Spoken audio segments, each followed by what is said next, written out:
Hey y'all, and welcome to Geospatial Experiences.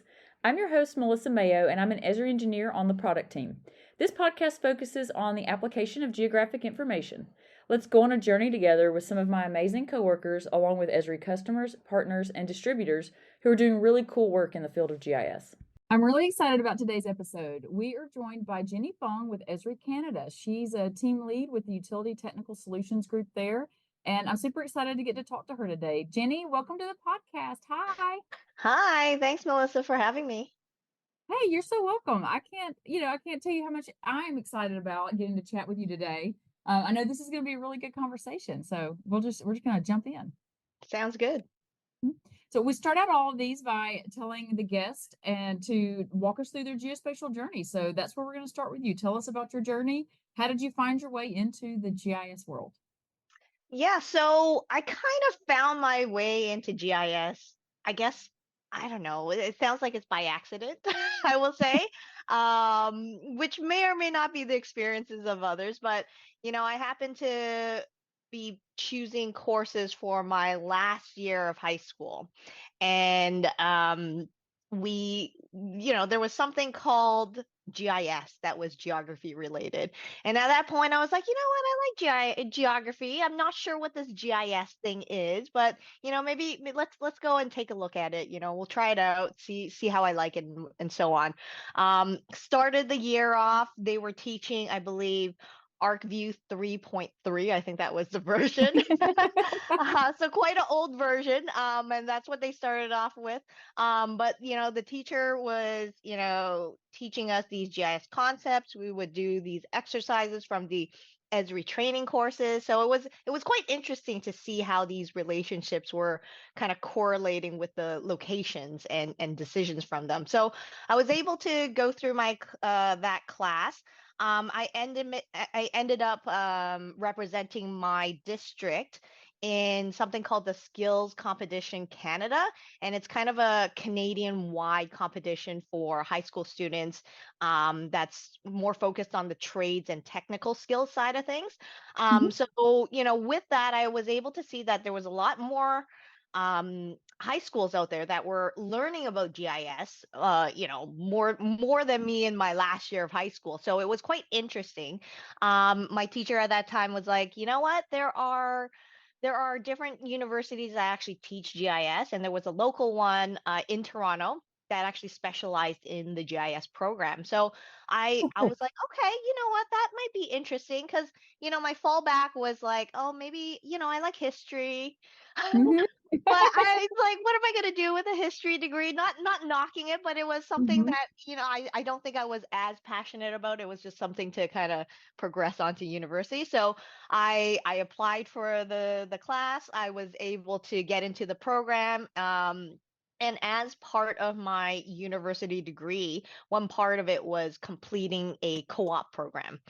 And so that co-op program kind of catapulted me into, I guess, GIS land, right? Esri and stuff like that.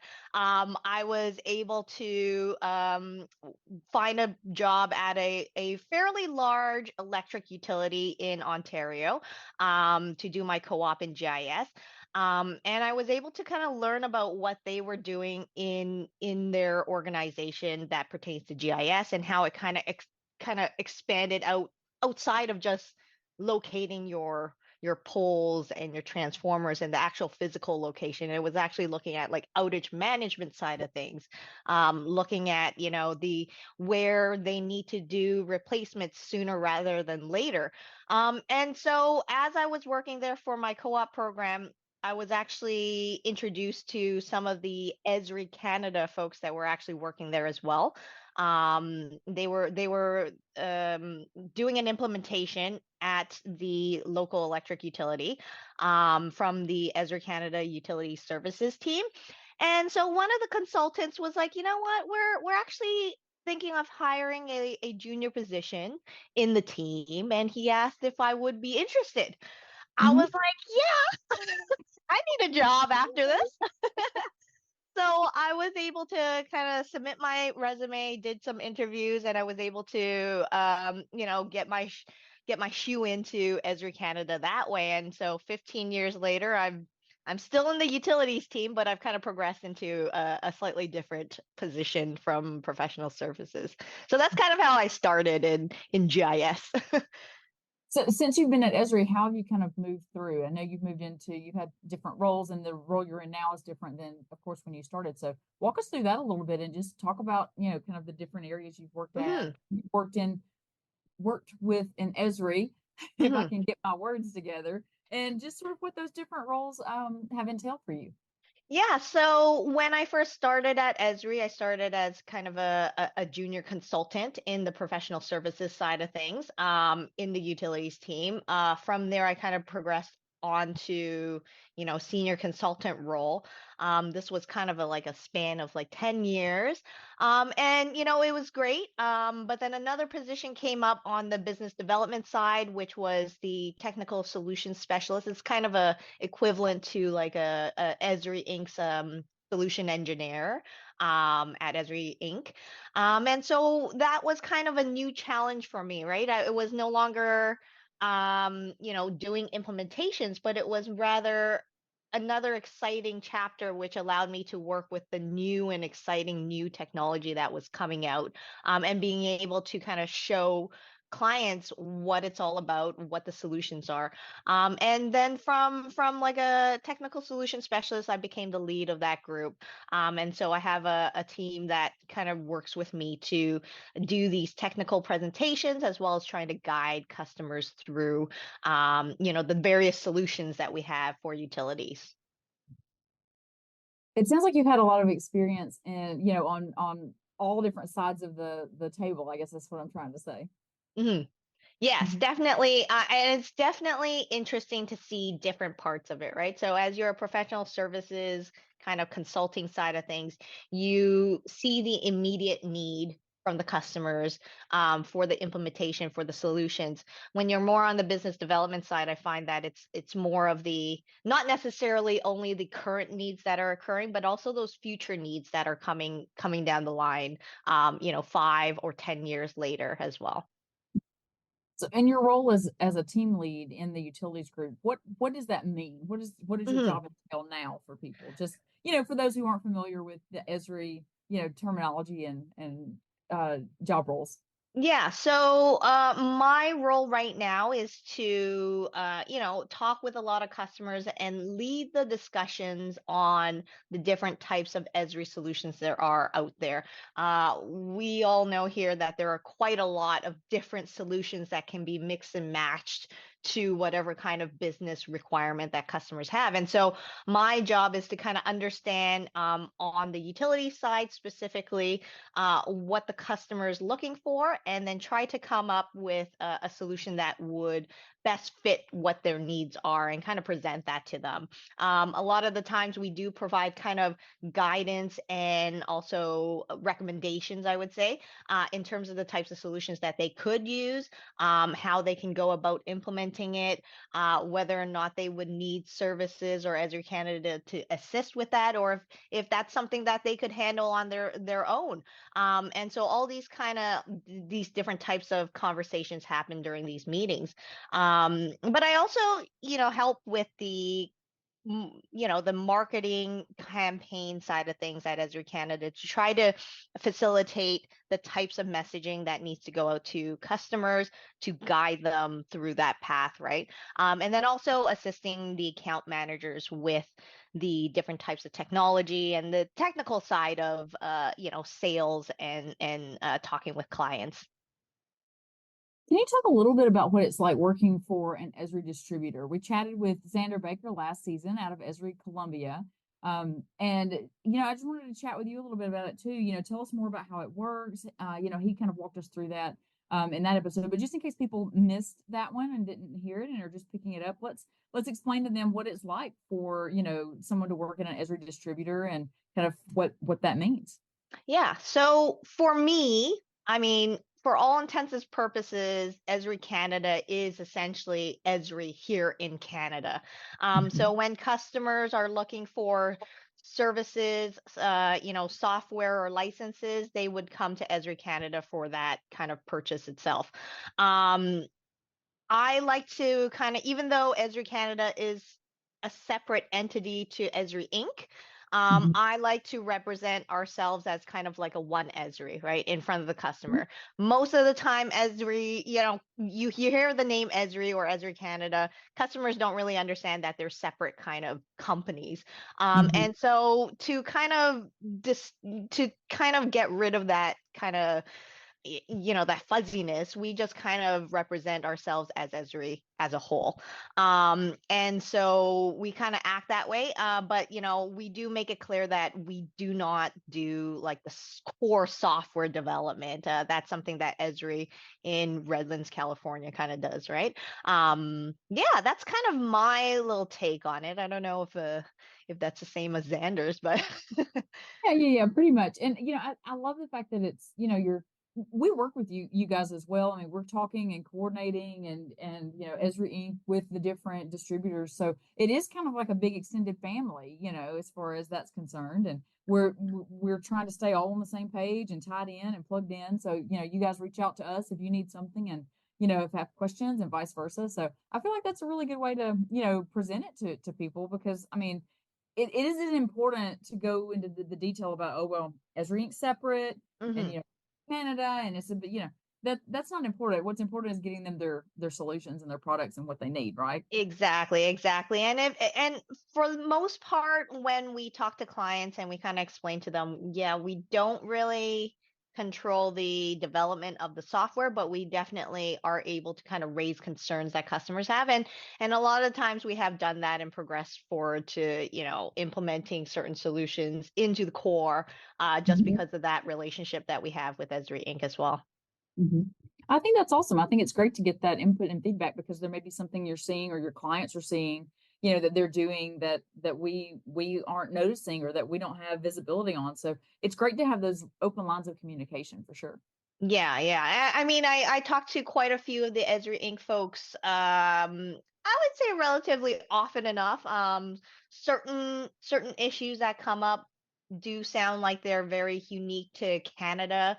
Certain Mhm. other issues are very kind of global in terms of the effect and stuff like that. So it's always good to hear also from other folks to understand what problems are kind of Canadian specific, or if it is really just a worldwide thing that we need to all figure out. Mhm.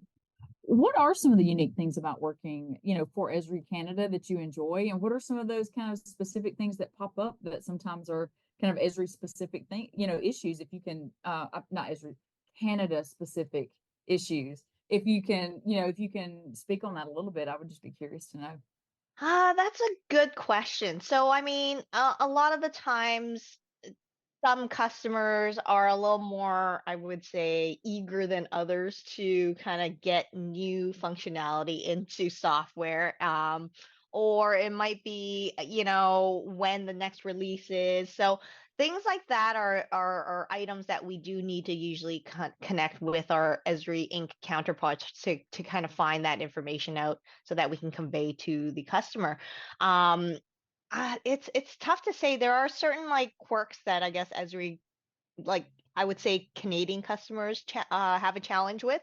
One would be that Canada has a fairly large geography, and so Mhm. some of my customers, they do kind of span across a larger span, or space, versus I think US companies, a lot of them are more dense in their service territory. So that might be kind of one area that is kind of specific to Canadians. I don't know. I think that's a really interesting take on it too. I think that's a great answer, because I just popped that one in on you. So yeah, that was not a prepared thing. It just came to me.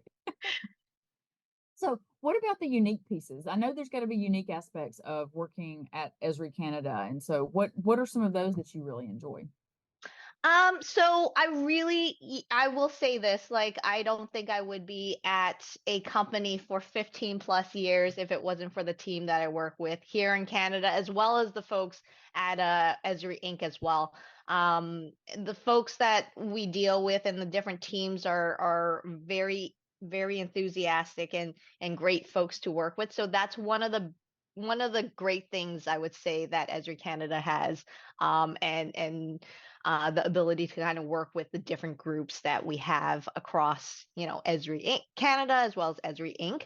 And then, I would say, but this isn't really unique to Canada. I would say just working with the various diverse customers, um, are always very interesting. In my current role as a team lead, I have been, in recent years, I have been talking to a lot more municipalities and local government, because of the, introduction of the utility network and stuff like that.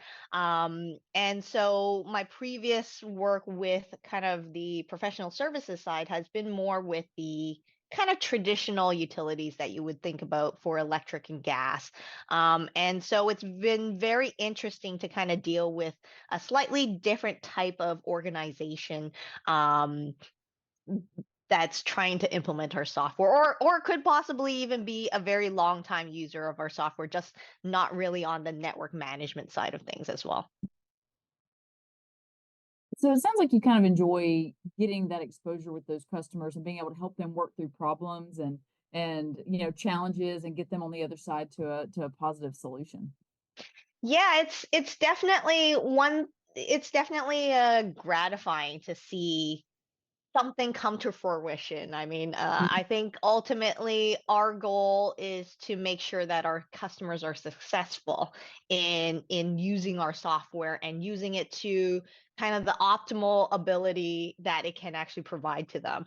And so anytime I see a customer either taking in our recommendations or even having, just our software implemented into production, is always a excitement, I would say, or it just has that, a little bit of gratification that was like, yes, we got one.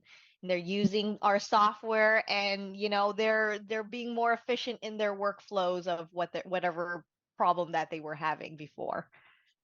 Well, and if you can get them working in a more efficient fashion and it's more productive and they're enjoying the experience better, well, that's just going to promote for them to potentially explore other opportunities with our software and other products. And, it frees them up. If they're more productive and more efficient, then that frees up time that they can potentially use to explore another area. So it's a Yeah. win-win.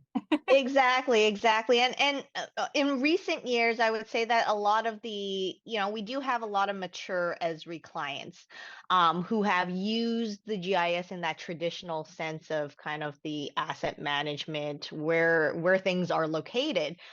With more recent technology and stuff like that, we've started to see more interest in how they can utilize other data Mhm. to, find other examples or other solutions to problems that they may be having outside of that core GIS team as well, right? Engineering or, planning departments and stuff like that. So it's very interesting to see those different kind of departments come out of the blue. I would say not Mhm. out of the blue for the organizations, but kind of coming out to us and asking these questions, which is always interesting to hear.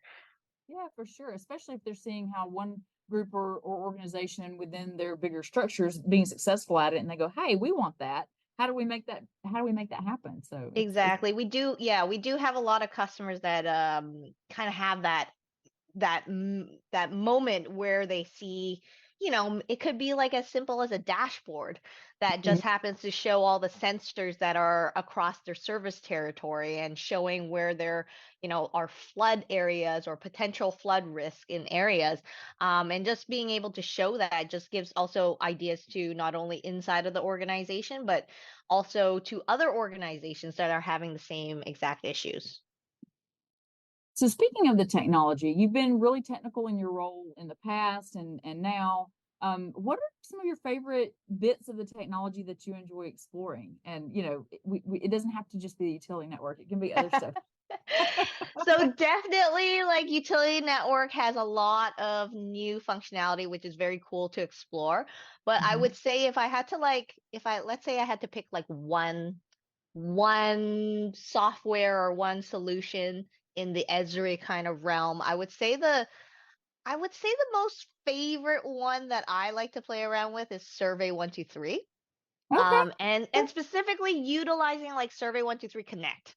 because you can do Okay. so much with it, right? So anytime I get to play around with it a little bit more, creating these new, demos for clients and stuff like that, sometimes using Survey 123 Connect, I will say, is sometimes frustrating if you mess up the syntax. Mhm. But when you get it going, you're like, yes. The So mobile team's going to appreciate the plug for sure. yeah, So, so yeah. in case someone is listening who doesn't know, what does the Survey 123 Connect piece do? Yeah, so Survey 123 in itself is kind of I would say like a form-based application that you can use that also incorporates location. But we have this designer, a web designer that comes with Survey 123, which you can do quite a lot with already. Creating your regular kind of open text questions or drop downs and so on. But Survey 123 actually allows you to do a little bit more. It can do calculations. It can do if statements. It can allow you to kind of curate the survey to a little bit more of a I would say configured customization, I guess you would call it, to fit exactly what you need that form to do. Whether it's like asking certain questions and hiding certain ones depending on the answer, whether it's doing calculations on the fly or so on to do, I don't know, asset asset calculations or so on. Yeah. Mhm. That sounds fun. Sounds like something fun to play around with, like you said, and figure out how to incorporate it and maximize it for customers.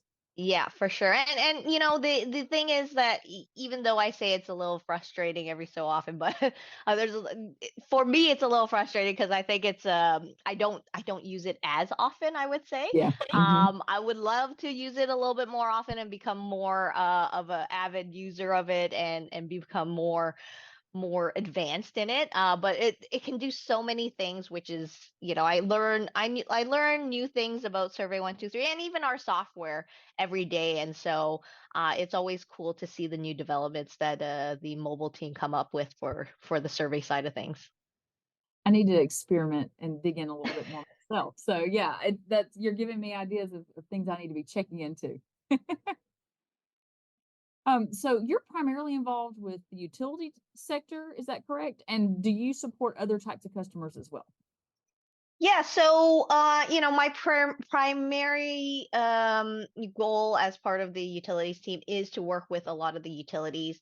As I mentioned, our in Canada we do have a lot of like electric and gas companies that are kind of that typical utilities organization that we think of, but we've also have a lot of water utilities that are actually managed and maintained and fully owned by municipalities or local governments.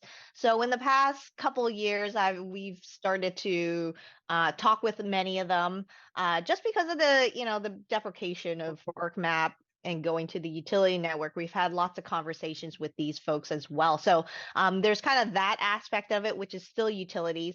Every once in a while, I do have kind of, I would say, adjacent calls with a couple of folks, maybe like a local railroad company, or it could be our public transit organizations, as well as a lot of our business partners as well. So that's kind of a lot of the organizations that I deal with right now.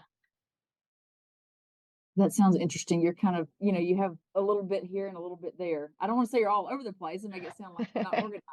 You have lots of areas Yes, that yeah. you're Yeah, every so often when it makes sense, I have colleagues that kind of bring me in when necessary. But we do have kind of specialized, I mentioned transit as well as local rail companies, but we do have kind of a different part of the organization that usually manages that side. And then when it comes to kind of utility network stuff, they kind of pull me into that when needed as well. That's awesome. I feel like you could be pulled into a lot of conversations and be really helpful, Jenny. I don't know how Give me, helpful. I give hope me to be helpful. that calming presence. So when they do reach out to you, what are your customers interested in? When they make that contact, what are their pain points? Where are they trying to go? What are they trying to do? hmm So right now, the hot topic is kind of that deprecation of ArcMap and the geometric network. So that's quite front line and center for a lot of my clients that I've been talking to, just because that timeline is kind of getting near the very end here. And so they definitely need to start talking about what they'll do after that deprecation. And usually that conversation includes the utility network. Mm-hmm. So that's kind of one of the main conversations. But then there is also those other, I would say, peripheral items that can be important to them, like field solutions, right? Something that's maybe some utilities are a little bit smaller. Maybe they don't necessarily need the utility network. They just need, a field field solution for their field crews to go out and collect inspection information. Or even it's also the analytical side of things, right? So there's a lot of conversation around the analytics, because of the additional data that they're just getting from like sensor information, IoT, all that stuff, all those buzzwords I would say that brings in that additional data that utilities at this point in time, a lot of them don't really know what to do with, or they have it and they're just kind of it's just kind of sitting there, right? And so we are trying to work with a lot of them to see where we can provide value by incorporating that location into that analytic side of things. You seem really passionate about helping your customers and helping them succeed. Is this kind of migration and the deprecation of ArcMap? Is this an area that you're really passionate about helping people kind of make that shift and move to pro and be successful in that? Or do you have other areas that you really like helping, the customers uh, succeed in, work through, all those things? I mean, I think as I don't know, being human, I do like to help people succeed, right? And so ultimately my goal is to help them succeed in whatever capacity that they are able to get to, right? So whether it be the move from geometric network to the utility network, that would be awesome because there's so much ability and functionality there that they would be looking forward to. But if it's not that, it's even just like maybe it's just a dashboard. And I love dashboards. That's another one that I didn't mention as one of my favorite apps. Dashboards are great as well. Haven't But they just changed the game? They've just changed the game, I feel like. yes, yes, it's awesome, using it to just show simple things. I love showing this to clients, dashboards. And so it's just an easy way to even if it's a customer that doesn't even have GIS, let's say, just Mhm. creating a dashboard for them and seeing how much usefulness it comes that they have been getting from it. It's definitely gratifying to see that as well. So it's not necessarily the bigger projects or like the full implementation of a utility network. It could be as small as just incorporating dashboards into their solution as well. Mhm. Like I said, you just seem really passionate about it, and I love that so much. That seems, you just seem like you would be a really fun person if a customer's coming in and they're in dire straits and they get Jenny. And that just seems like a win. That seems like a good day for them if they get I to Jenny. like, yeah, I like to not like in my presentations, I like to not take it too seriously because, we here at Esri, and I'm sure it's the same for you as well, Melissa, that you like to have fun with GIS, right? And it is definitely fun to show, quirky little things that you can do with it, come up with some crazy stories to present to customers. There's one time when I talked about was it you know oh, what's that cartoon that I was thinking about? It's like there's Dr. Claw, and then there's also oh geez, Inspector Gadget. Oh gosh. Yes, you got it. Yeah, so I came up with this whole workflow about Inspector Gadget doing inspections, and then we had the government bodies that was Dr. Claw, and so Inspector Gadget had to go out and do inspections on their utility assets and stuff like that. So it's always fun to just make light of, our software, but also providing a very important kind of message behind it as well. I feel like we just need to start incorporating cartoons into the I love into it.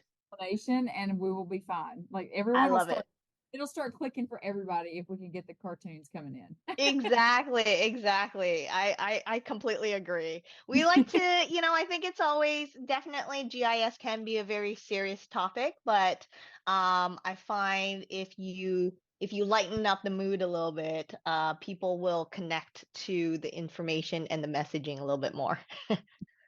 I would definitely connect with it better if there were, some Batman and some Ninja Turtles in there. I could be on point with this. I could be down for it. I love it. I love it. So speaking of passion and being passionate about GIS, I feel like the Canadian customers that we've encountered have just really seem to be super passionate about their projects and their work and their GIS efforts. It just always seems to be a really proactive area for applying innovative GIS solutions. So what are your thoughts on that? What makes it what makes Canada and the Canadian customers so kind of innovative in that space? Yeah, that's a good question too. I mean, I guess it helps that, Roger Tomlinson, who is like the father of GIS, is a Canadian as well, a Canadian geographer. So that might help. I think the amount of and it might not necessarily be Canada specific, but the amount of sensors and kind of that idea of smart grid occurring in the industry is something that has brought to light the need to be able to process the sensor data information and being able to pull that together with location and with mapping software, right? um it's also probably because the Canadian government does have kind of this open by default policy that kind of focuses on pulling information together from, I think they have like 20 odd departments that they pull information together and provide it to the public. And this is a policy that they've been working hard on to try to provide information from kind of demographics, yeah, social aspects, as well as other different kind of agencies and stuff like that. So I think all of that kind of combine into helping Canadians find a not necessarily find a use, but actually see where GIS can actually play that bigger role and bring in that decision making process into play as well. I love that answer. That sounds like a great answer, Jenny. Thanks. Are there any interesting projects going on in Canada that you can talk about? So we definitely have a lot of utility network implementations Mhm. occurring. Because I'm on more on the utility side, I kind of have that focus and that eye on that side of things. We have a lot of customers that are kind of coming out of the bushes, I would say, that we didn't even know were using our software or not necessarily knew that they were actually using geometric network as well, that are coming out because of the deprecation to try to find what other solution they have to move to ArcGIS Pro. So there are those kinds of projects that are happening, small and large ones. We are talking with a lot more water customers as well now. I would say that previous to the utility network, I think a lot more focus was placed on, I would say, electric and gas side of things. Um, and the water side, folks were a lot more self-sufficient, I would say. Like they Mhm. would have their GIS technician there and they would go ahead and, create a geometric network and so on. Electric was a little bit more complicated and that required some of the services that Esri Canada did provide. But yeah, it's very interesting to see the progression of customers, and the interest is always a big one. Um, yeah, yeah. I just had the visual when you said they were coming out of the bushes of a lot of GIS technicians like peeking. They're just Yeah. peeking out between the little like the leaves, and then they're like, "Okay, you go. No, you go. No, you go." And somebody takes that first step, and then Yeah. you have everybody kind of coming out.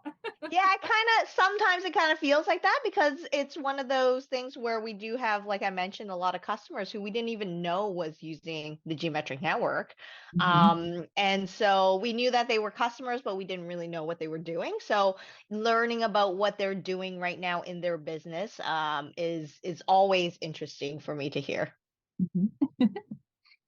I'm sure it's, just interesting to you too to just hear the different types of problems that they're trying to solve and the effort that they're putting in and kind of what they're trying to do with the software and how they're trying to improve, like we talked about efficiencies and things like that. But just to be able to hear their stories and hear where they're coming from, I'm sure that's interesting.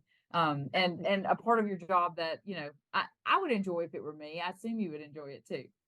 Yeah, for sure, because you always have, similar, I would say that there are similar pain points that a lot of utilities have. But then there are unique aspects to each organization that they might need a work order to be produced and added on to, let's say, the assets that you're adding in for that particular work order and be tagged with that same work order number. Some might have some other kind of requirements that are needed as well. And so it's always interesting to hear these unique aspects. And then also, I would say that a lot more, I find it very, very interesting in some of the same ideas that are coming out from utilities as well, like field workflows, internal editing workflows. All those are very, very similar across the board. So it's always interesting to hear the similarities and the differences that they have as well. You've kind of already answered my next question, but I'm going to ask it anyway, just in case you have a little bit different, response or a little different take when I ask it this way. But, we've talked about the utility network and that people are trying to implement that. And that's, that's kind of the view that you work from, the kind of your Esri worldview, because that's where you're, based. So you see a lot of those utility type things, but are there geospatial problems that Canadians are trying to work to solve that we haven't talked about already? Is there anything in that, kind of genre that you wanted to talk about or mention that we haven't covered? hmm So I kind of mentioned like the new sensor data that it's coming in, like sensor devices are getting cheaper and cheaper. And so a lot of utilities are starting to implement it across their organization. Um, That was in reference to the IoT when you were mentioning the sensor. Yes, yes. Yeah, Mhm. but I would say one of the big things, which I don't know if it's specific to Canada, I would say that it's become a hot topic in Canada recently, which is like, electric vehicles that are coming up, right?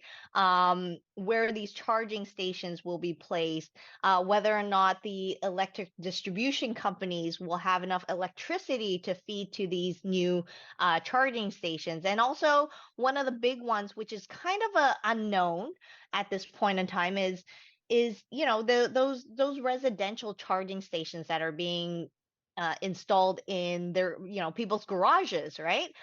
So they have these put in.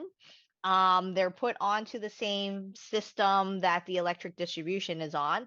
And we I think as an electric company, you would want to know where those electric charging stations are and whether or not your system needs to be upgraded to facilitate, another 10 customers getting these new electric charging stations installed in their garages. So that's been a very, very hot topic at this point in time.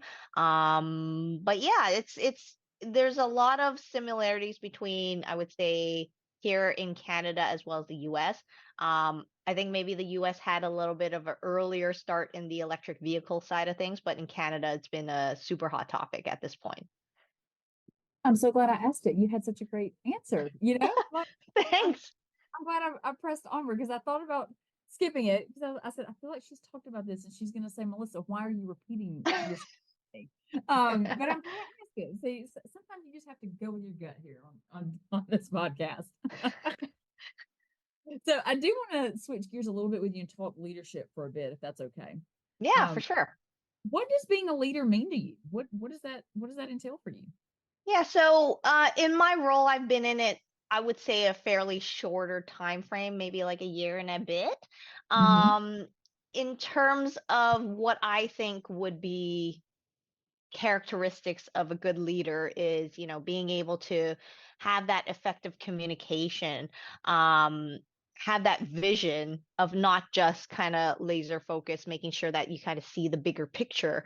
And then also being able to coach your team, mentor them and guide them towards a common goal that your organization has, and then also ensuring that you can support them. So those are kind of like the I would say the characteristics that Mhm. a leader would have.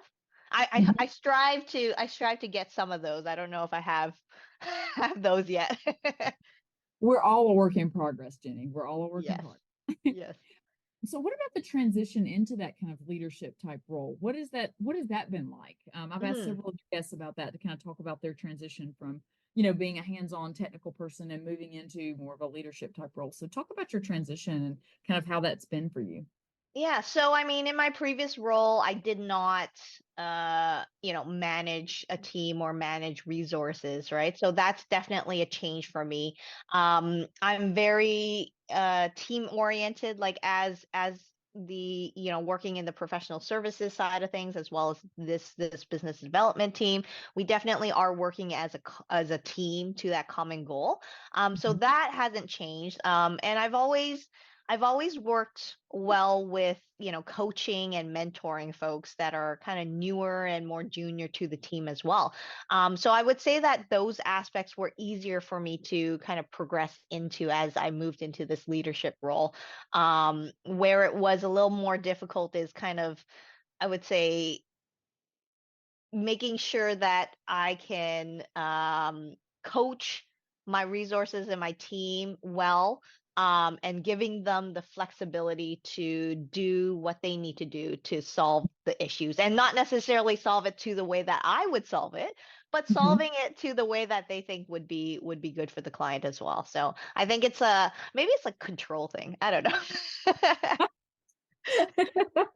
Well, it's good, that you're, thinking about that and you're trying it sounds like you're trying to learn your people and learn the individuals and kind of figure out what makes them tick as individuals, because not everybody's going to respond the same way to feedback and to, the reach outs and the communication. Some people are going to want more, some people want less.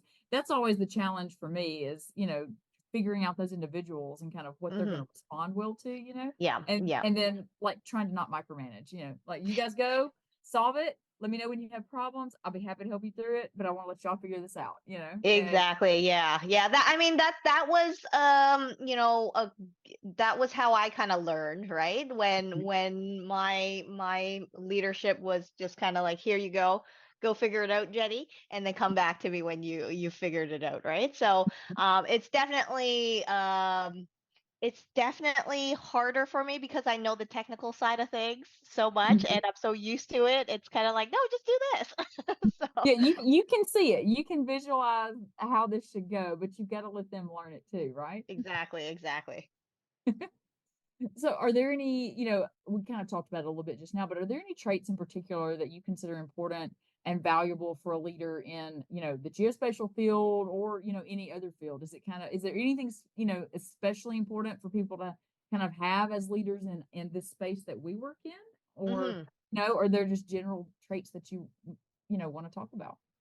Yeah, I mean, I don't know if it's necessarily geospatial side of things, but definitely being flexible as well is one of the big things that I try to remind myself to be as well, right? Being flexible in how how your team works.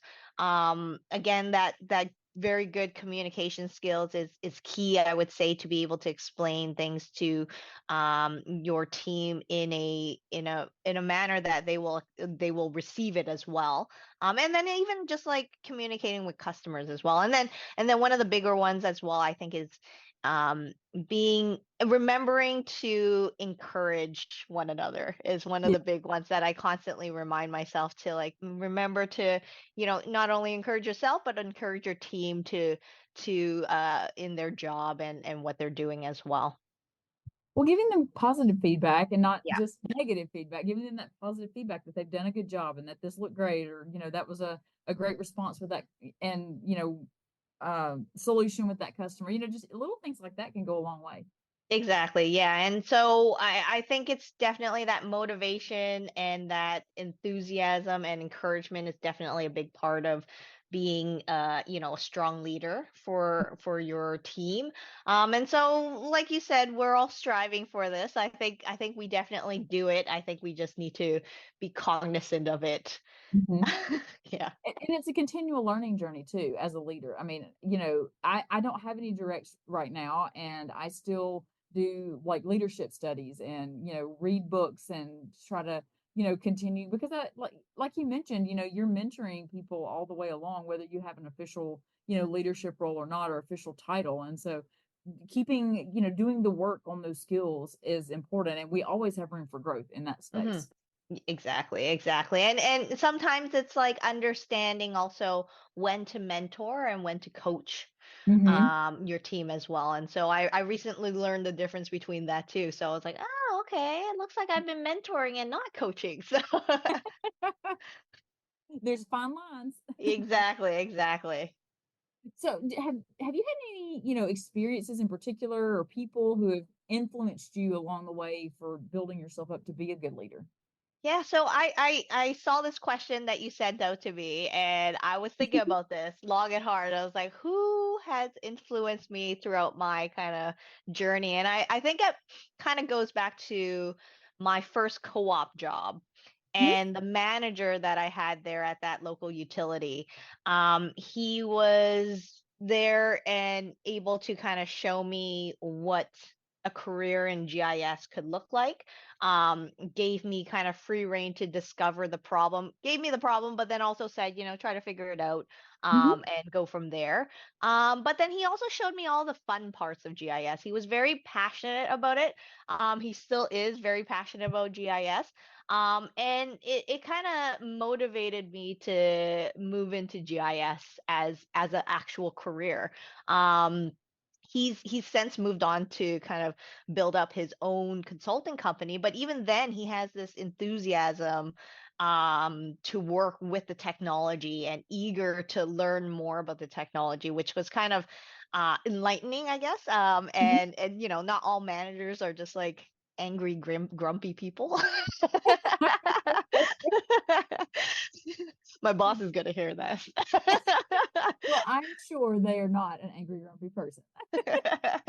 No, yeah. So I would say that that kind of started to form my idea of what a career in GIS could be like, and it didn't have to be all serious and like writing reports and stuff like that, like you did in school. It could be kind of fun technology, but also helping organizations find their way through the Esri solutions as well.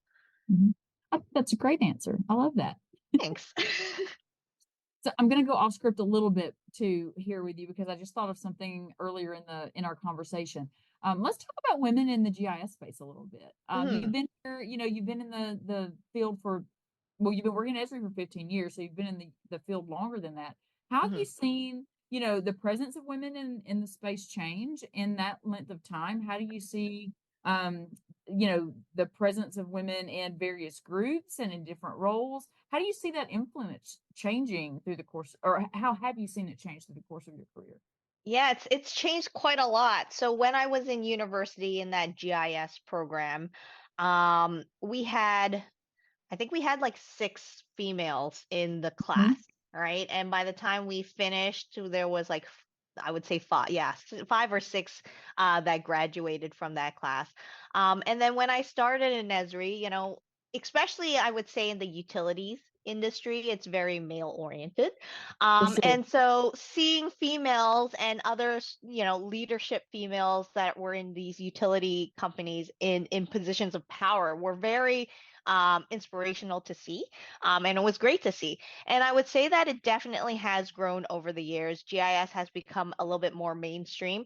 We're now seeing a lot more um, mix and diversity coming into the workforce. Even just like people starting at Esri Canada, there's a Mhm, lot more of a mix and diversity that are starting to come into Esri Canada and work at our company as well. So it's definitely changed quite a lot.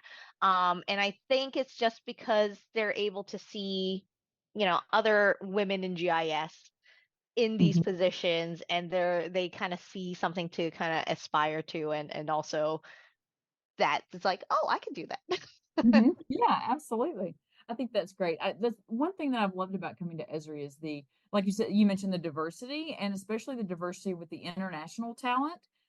People from all around the world. I get to meet and talk to, people from everywhere, basically Mhm. everywhere. That's been amazing because people are they have just such interesting perspectives. They have, different backgrounds and they bring those different perspectives and you go, okay, looking through that lens, I would have never, if I'd stayed in my little box and in my bubble, I wouldn't have thought about it that way. And so let's think about it from, the viewpoint that someone else is seeing it from, so I think it's so important to have just such a good mix of talent and input and, people kind of, contributing into to the field for sure. Yeah, absolutely. And it's definitely it's always I think in the beginning when I started working at Esri Canada and kind of working with a lot of utilities, it was, like I said, very male oriented. So when I did see, diversity or female in the room, it was kind of a sight for sore eyes. And now it's becoming more and more common. And so it's kind of hopefully that stigma of like being that male oriented kind of industry is starting to fade away as well.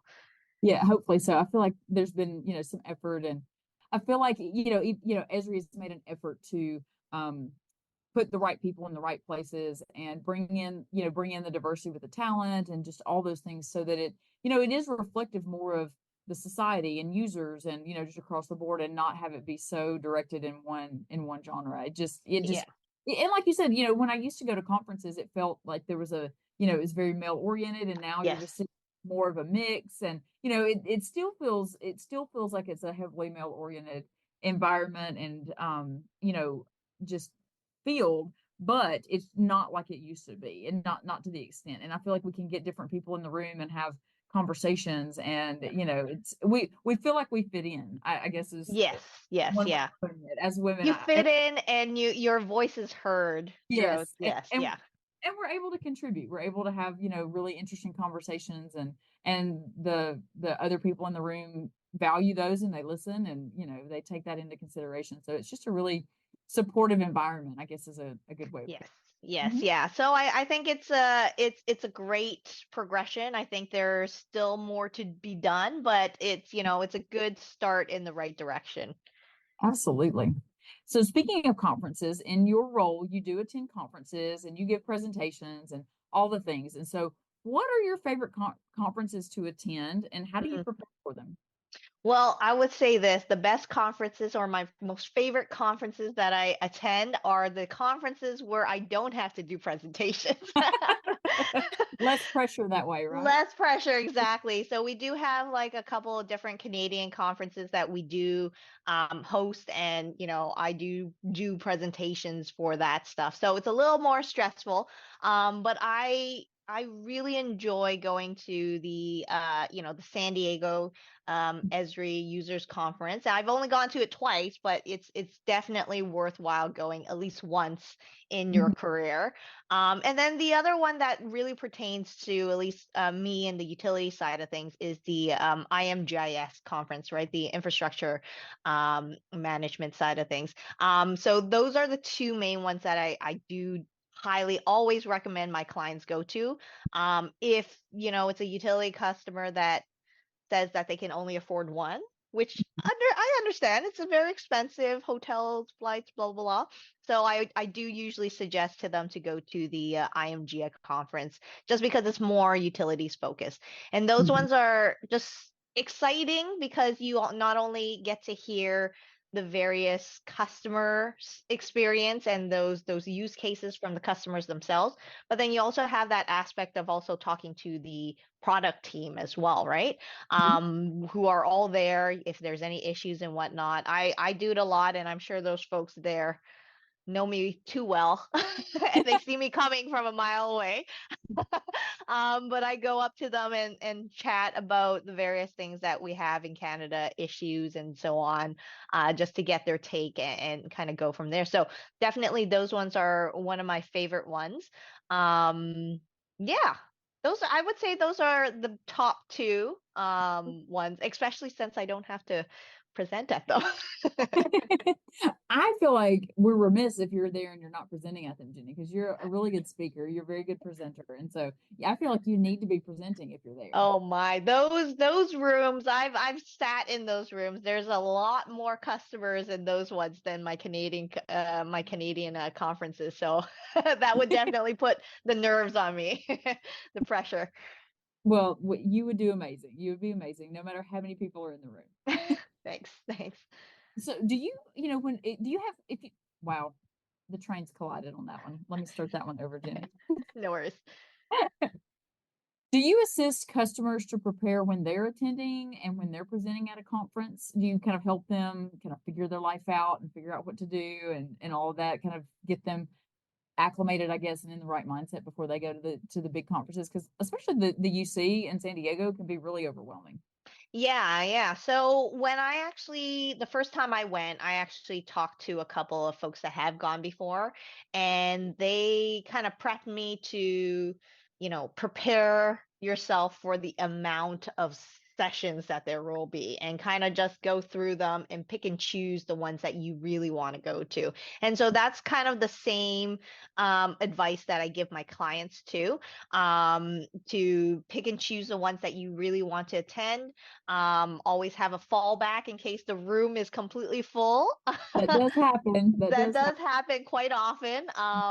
And then the other thing that really helps, which we always do provide to our customers as well, is the list of utility specific sessions that are occurring in the user conference.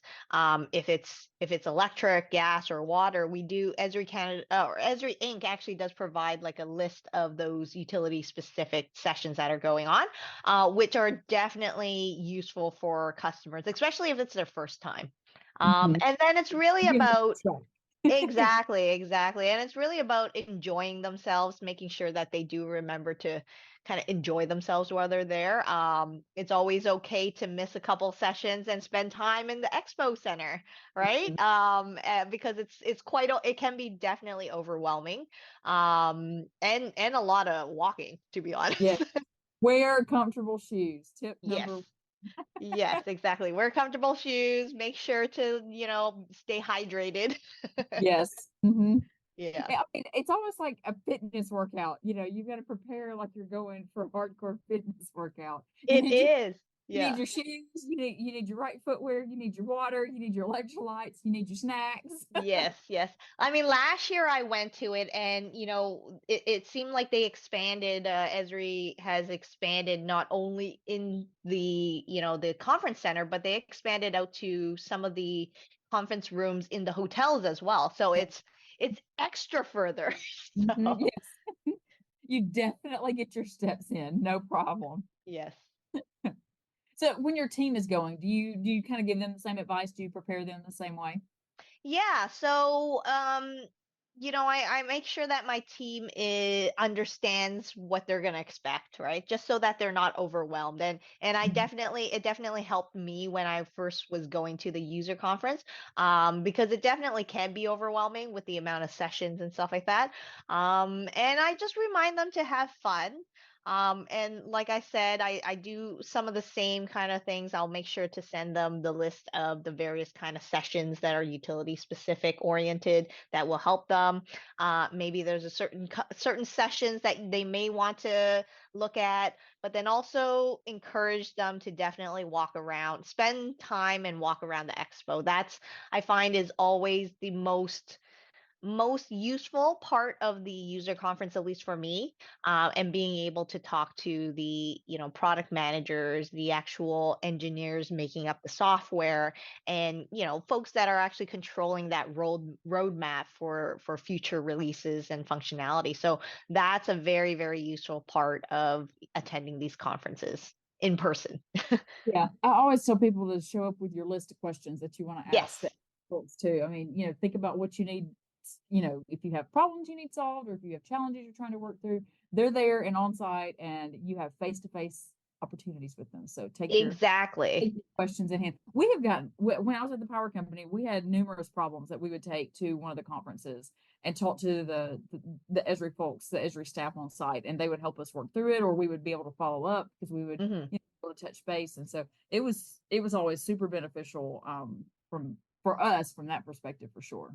Yeah, and they're always very happy to help. I mean, Mhm. I'm sure some of them are tired of hearing me talk, but I still go to them and kind of trap them in their booth to ask them my questions. Talk about captive audience. Yes, that's what we call a captive audience. Yes. Oh heavens. So, Jenny, how do you keep up with all the changes in technology for every release? We're coming out and we're pushing new releases and we're updating and changing, with new functionality. So, how do you keep up with it to be able to help your customers? Yeah, this is a really tough question because we have so many products out there. We have so many solutions that are available, and there's I don't know. Sometimes it feels like a constant, like new Mhm. stuff coming out every other month kind of thing.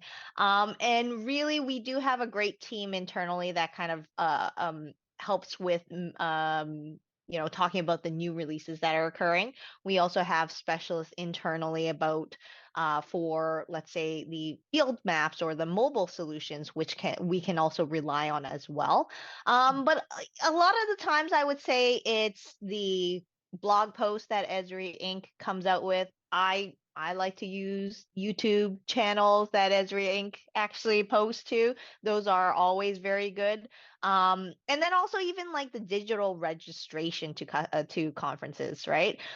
So even though I'm not able to be there in person certain years, I'm able to kind of see the new releases and the new functionality that's coming out from Esri Inc. themselves. And one of the when we get time, which sometimes we don't get as much of.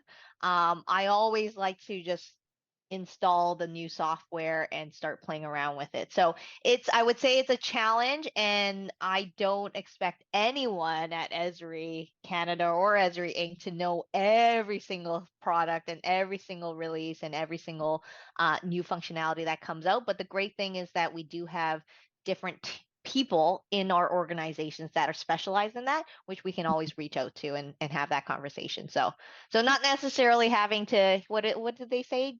Jack of all trades, Yeah. master of none. Yeah. So Well, I think that's great advice, though. I mean, those are things that anybody can do to try to stay up to date and keep abreast of what's going on. So I think those are really good ideas for trying to stay yeah, on top. Mhm. definitely. Yeah. So, what about the future of GIS? Where do you see the future of GIS heading? So this is another good one. I mean, I think the way in which the world is going is AI, right? Mhm. Artificial intelligence is a big thing. Survey 123 is coming out with some new AI functionality. We have Pro that's going to be coming out with some new functionality as well. AI is a big, big thing that a lot of my customers, utility customers, are aware of. And they are eager to see all the different solutions that Esri has as part of that. So that's a big part of it. I think again, in that kind of vein, in terms of technology, there's always that augmented reality and virtual reality side of things as well, which I don't know how applicable it really is in real life, but it definitely is fun to kind of be able to see that kind of come to fruition. I think that's a great answer too. You're just full of Jenny. I knew you were going to be a good conversation. Oh gosh, thank you so much. So, what do you think? And I guess this is going to tie in a little bit to your answer that you just gave too. But what should Israel be paying particular attention to? Do you feel like, as far as the future of technology, the GIS technology, the science of technology, all those pieces, as far as they're concerned, what should we, as at Esri, be really paying attention to? Would Mhm. you say it's the AI, in particular? Would you say there's something else? I definitely think AI is a big part of it. And, another aspect would be the web side of things, right? So a lot of customers don't necessarily want to have that heavy ArcGIS Pro desktop application to work with. And so, Esri is working on coming up with more web-based applications or even like field applications, like field maps and stuff like that. Those are, I would say, a lot of the areas that I can see customers kind of gearing towards. I mean, I will say that there is always going to be a place for pro Mm-hmm. in every organization, regardless of how many apps and solutions that you kind of deploy out to the rest of the organizations. There's always going to be pro in the back end somewhere. Someone's going to be using it to do their work. But then being able to kind of expose it out to other parts of the organization through web applications or even mobile applications will be a big part of it. And to an extent, Esri has already started doing that. So it's not necessarily new that they need to pay attention to, but it's definitely where I can see the technology going in the future. I think that's a really good. I think that's a really good viewpoint because I hear that a lot as we're talking to people on the podcast and just other conversations. Like you said, not everybody needs to be not everybody needs to be a pro user. Not everybody's going to be a heavy pro user, and so giving them that functionality that makes it a little bit easier for them to do what they need to do from a web environment. That's I feel like I agree. That seems to be where kind of things are headed, and we need to be looking at how do we make that and keep fine tuning the The experience. experience, yes, Yes, yeah. thank you. You Did the got there. did We the have the same. caffeine? We're on the same Yes. tune. We're yeah. I'm like, has the caffeine not gotten here yet, Melissa? What is going on? Oh my goodness. So, well, Jenny, we have gone through all the questions. I feel like we ran through a lot of questions and a lot of topics quickly, and we got some really good, juicy content out of you. And so I appreciate that. Do you have any final thoughts? Is there anything else that you want to chat about today before we wrap up?